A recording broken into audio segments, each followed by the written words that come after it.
This is assignment 1 in the Gestalt Principle of, oops, just did something odd there, in the Gestalt Principle of Figure and Ground. So when you open up this file, we're going to be, in this video, just exploring this first assignment. But I just want to point out what I've done here to the workspace. So window up here, workspace, and again, these are just the way Photoshop sets up tools based on what you're trying to accomplish. I'm going to reset essentials here. And then let's take a look at what's going on here. There's a stack over here on the right. I'm going to take my mouse, I'm going to hold on layers, and I want to move it up here. And these other things I don't need as much, so I'm going to kind of pull them over there.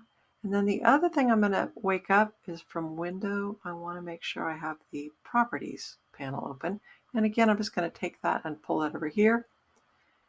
So when you open this up, you see nothing. And that's because your 3 assignments are in groups, which look, these are these little folders. That's a group. So the way the groups work is you expand it and there's contents inside that folder or group. So I'm going to start us out in this video. We're just going to explore how to work on assignment 1. So I'm just going to wake it up here, and then I'm going to look down into the folder. And you can always grab it and pull it down there. Okay, so since I don't want to use this text quite yet, I'm going to just shut that down.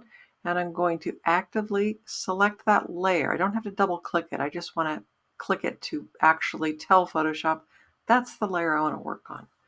And now up here in what is commonly referred to as the hamburger menu, at least it's in my world, it's often referred to that because it looks like a stack of patties. I'm just going to hold down my mouse and I'm going to go over to duplicate the layer.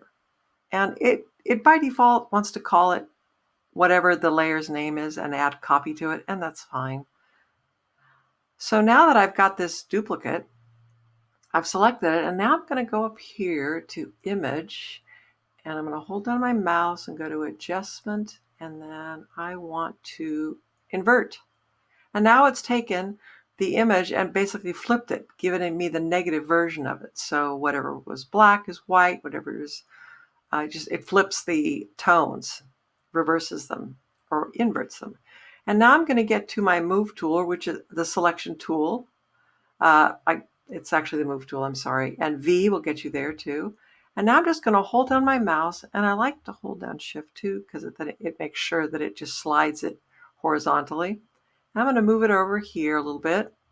And then while I'm still in that layer, check this out. From the properties, there's some quick actions here. These little icons, I'm going to click that, boom. And now I'm going to kind of just give it some sort of visual connection there, kind of made it so that it looks like it's kind of maybe half and half a little bit. I can move that a little bit. And it actually is kind of telling me that's the center point with that little pop-up. So now I'm going to explore the cool feature of adjustment layers in Photoshop. Now, it's very easy, and the reason that they're so great is you're not effectively changing the parent image. You're just adding a layer that can be turned on and off at any time. So down here, the adjustment layers, all the options are located here in what looks like a half and half cookie. I'm going to hold on my mouse and just go to solid color. And then when that wakes up, it's going to give me a color picker. I can move this around. I can also, from here, make big leaps in color selections and then fine tune it around here. I'm just going to go with that and click OK. And then here's where it's important. By default, these layers that you create are in a normal state, but that blocks out all the beautiful content below it in the stack. So let's change that, and I'm going to change it to multiply, but I encourage you to explore what happens when you activate these other settings. I think they're all really beautiful, and so whatever you go with, you just need to make sure that you're not going to obliterate the images.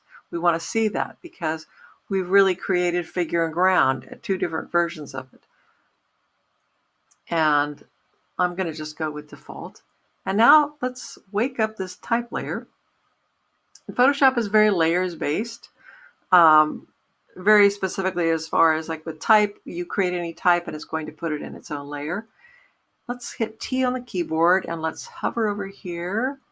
While we're in that type layer, let's triple click.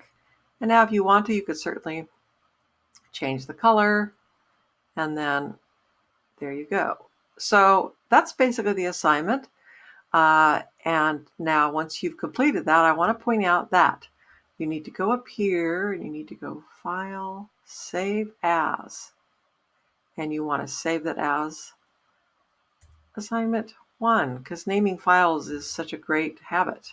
Your coworkers will really appreciate that.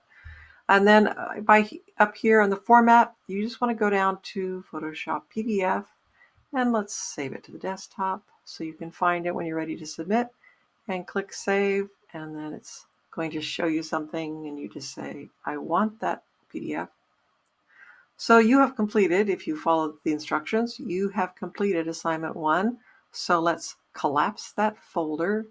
Let's hide that. And in the next video, we'll explore working with exercise 2.